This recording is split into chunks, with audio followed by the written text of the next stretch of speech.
Jajaran Polresta Yogyakarta berhasil membongkar sindikat peracik sekaligus juga pabrik obat palsu yang telah memalsukan sejumlah obat-obatan yang memiliki paten resmi. Berikut laporan selengkapnya disampaikan Rosian Anwar. Siang hari ini Satreskrim Polresta Yogyakarta akan merilis pengungkapan kasus tindak pidana pemalsuan obat-obatan atau pabrik obat-obat palsu. Berkat aduan yang diterima dari masyarakat, Polresta Yogyakarta berhasil membongkar sindikat peracik dan sekaligus pabrik pembuat obat palsu yang telah beberapa tahun beroperasi. Kasat Reskrim Ajun Komisaris Polisi Probo Satrio kepada awak media menuturkan, sindikat dan pabrik obat palsu dibongkar di wilayah Potorono Kabupaten Bantul serta Berbah Kabupaten Sleman. Keberhasilan itu berawal dari penangkapan salah satu tersangka yang hendak mengirimkan obat-obatan palsu pesanan konsumen di Yogyakarta. Pada hari Senin tanggal 6 November sekira pukul 17.50 di depan Terminal Giwangan, Jalan Imogiri, Kumbulharjo, Kota Yogyakarta mengamankan saudara Adam Maulana. Dia adalah karyawan pengantar barang yang membawa berbagai obat-obatan yang sudah dikemas untuk dikirim ke ekspedisi. Selanjutnya dari keterangan Adam Maulana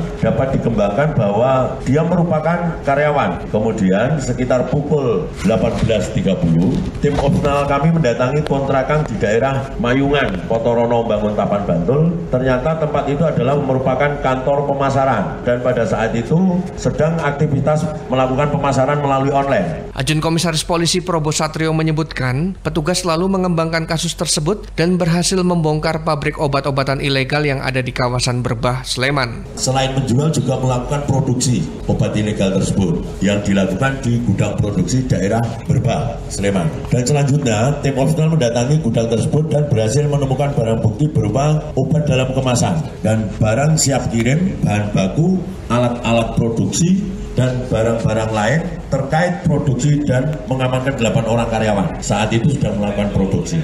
Menariknya, sindikat ini selain memproduksi obat-obatan dengan merek sendiri, namun juga memalsu belasan merek obat yang memiliki paten resmi. Kesemua obat yang diproduksi oleh sindikat peracik dan penjual obat palsu itu memiliki bahan dasar utama yaitu daun jati Cina. Kemudian ada juga merek-merek yang digunakan, ada 13 merek. Kalau tadi 23 itu merek yang dibuat namanya sendiri, ada 13 merek yang ini sudah ada merek di luar. Dia juga membuat namanya Vimex Soloco. Ini adalah obat kuat yang memang punya merek sendiri juga. Obat kuat pria ini memang sudah terdaftar. Nah, dia buat kapsul itu ya isinya dan jadi. Dari operasi yang dilancarkan petugas pada 6 dan 7 November lalu, aparat berhasil menyita puluhan ribu obat hasil produksi para tersangka, termasuk alat-alat produksi yang digunakan. Petugas juga mengamankan 10 orang tersangka, mulai dari otak utama sindikat pemalsu hingga karyawan yang memproduksi obat palsu tersebut. Para pelaku dijerat pasal 435 junto pasal 138 ayat 2 Undang-Undang Nomor 17 Tahun 2023 tentang Kesehatan, junto pasal 62 ayat 1 Undang-Undang Nomor 8 Tahun 1999 tentang Perlindungan Konsumen dengan ancaman hukuman maksimal 8 tahun penjara.